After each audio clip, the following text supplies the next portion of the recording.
Hey everyone, welcome to Intuitive Vibes, Narc Survival 101. It's your girl Erica here. So guys, I received a personal message requesting a video on why the victims of narcissistic abuse, just any kind of abuse pretty much, why they blame themselves during the breakup, during the discard, just during the abuse.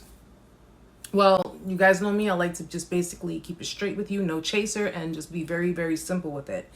The reason the victims blame themselves is because the perpetrator, the abuser, managed to convince them in the entirety of their relationship that whenever the narcissist acted out, whenever the narcissist went into rage, whenever they cheated, whenever they lied, whenever they stole, whatever the case may be, it was always the victim's fault. Typically what narcissists or just manipulators in general do is they deflect. Okay, let me give you an example of deflection. You take a mirror and you put it in your window and the sun is shining through your window. You put the mirror in placement where the sun is shining. The light from the sun will hit the mirror and then bounce off the mirror and hit the wall. That's what deflection is. So basically what they're doing is they're taking everything that they've done. Instead of taking accountability, instead of taking responsibility, they're deflecting it onto the victim. So if a narcissist cheated, they're not going to say, I was wrong, I shouldn't have done that, I'm sorry, it will never happen again. No, what they're going to say is, well, I wouldn't have cheated on you if you hadn't constantly accused me of cheating. That is deflection. Or I wouldn't have cheated on you if you'd given me more attention, if you spend more time at home, if you just spend more quality time with me. That is deflection. Doing something morally and ethically wrong and blaming it on someone else is deflection. Narcissists, they avoid accountability. They avoid responsibility. They'll look for any other outlet before they ever sit there and say, I was wrong for what I did. Now, during the interim of the relationship between the abuser and the victim, the abuser is pretty much giving the victim, and I've mentioned this before, giving the victim reward and punishment behavior. Generally, what the perpetrator is doing is whenever they feel in a good mood, they feel like the victim is fulfilling their ego and supplying them with that supply, naturally they're going to treat the victim nice. They're going to be more attentive with the victim. They're going to be more lovey-dovey with the victim. They're going to express love towards the victim.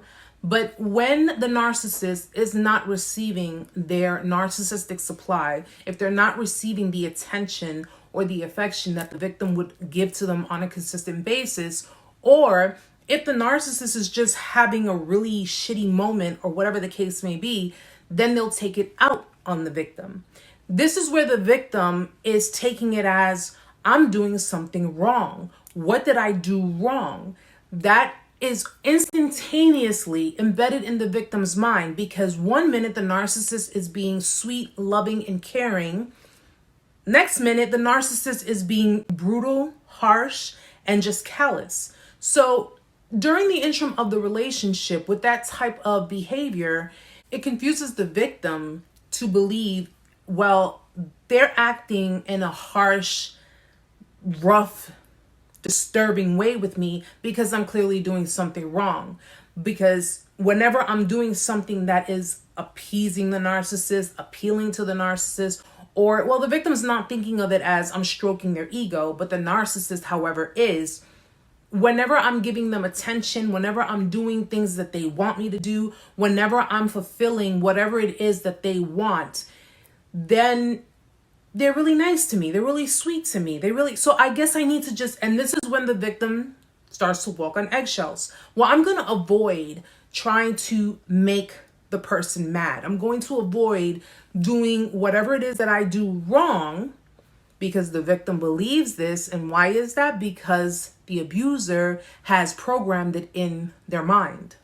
And because the abuser has programmed it in their mind, you did X, Y, and Z, that's why I got pissed off. You did X, Y, and Z, that's why I talk to you the way I do.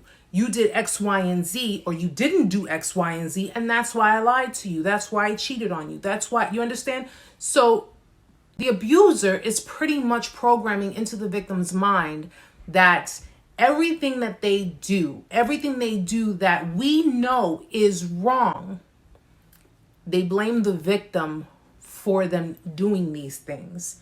And they constantly blame the victim throughout the entirety of the relationship. So the victim was pretty much at the cost of not being able to express their feelings, not being able to sit down and communicate with the narcissist, not being able to say what was on their mind because they were afraid that if they had, they'd be doing something wrong because it would piss the narc off.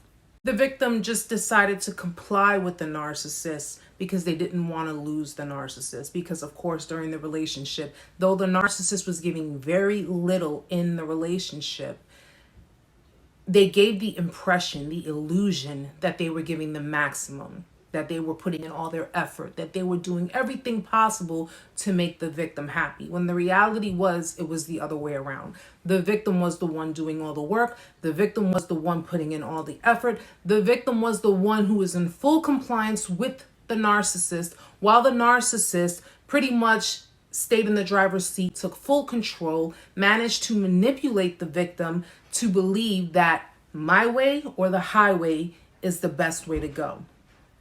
This is why victims, during a discard, during a breakup, even during the relationship, why they internalize the blame and blame themselves. Well, guys, simple and to the point, right? I always encourage people not to internalize. Don't take anything personal. As hard as it may be, because it's hard not to take things personal. Don't take personal what someone else's turmoil is. Everything they do, that's their own turmoil. Everything they say, they're projecting. Everything they've managed to just throw at you, those curveballs, that's all with them. That has nothing to do with you. Do not blame yourself for a narcissist, a manipulator, for someone who is narcissistic, for their abuse. Don't blame yourself because you did not deserve that. No one deserves to be abused. But at the end of the day, they were just doing to you what had been done to them. And because you were there to be their emotional punching bag, unfortunately, you got the brunt of it. I hope it helps you guys. It's my time.